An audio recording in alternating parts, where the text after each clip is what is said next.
Сәлеметсіздер ме, балалар? ұбт-ға дайындық сабағына қош келдіңіздер.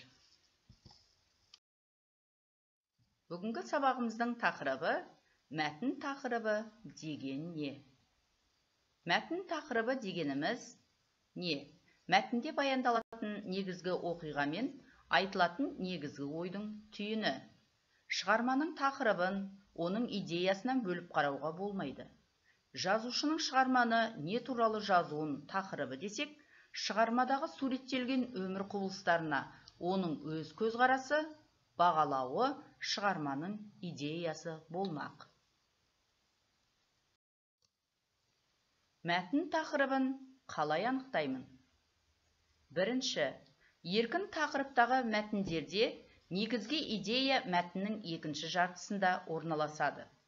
Мәтіннің басты идеясы мен тақырыбы көлемді шығармалардың негізгі бөлімінде айтылады.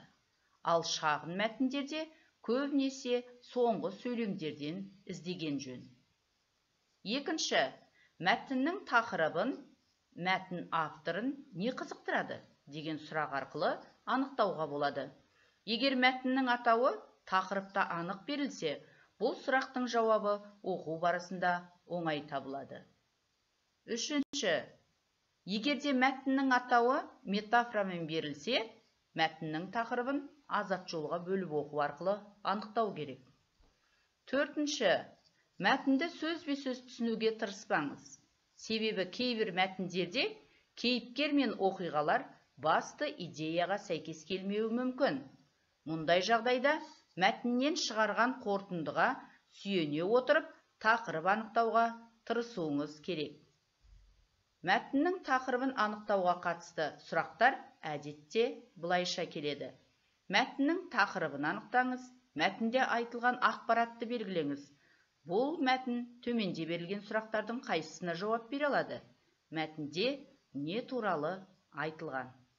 Міне, мәтін тақырыбын анықтауда осы тәсілдерді негізге алған жөн болады.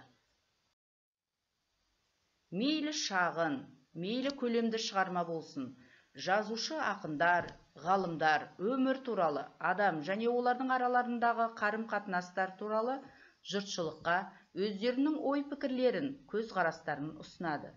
Шығарманы жазбас бұрын қандай мәселені оқырманның алдына тартпақшы, сол туралы аз ба, көп пе ойлайды. Сан ой, сан алуан пікірлердің ішінен біреуін негізгі ойының қазығы етеді. Сол шығарманың тақырыбы саналады. Ендеше назарларыңызға рахмет.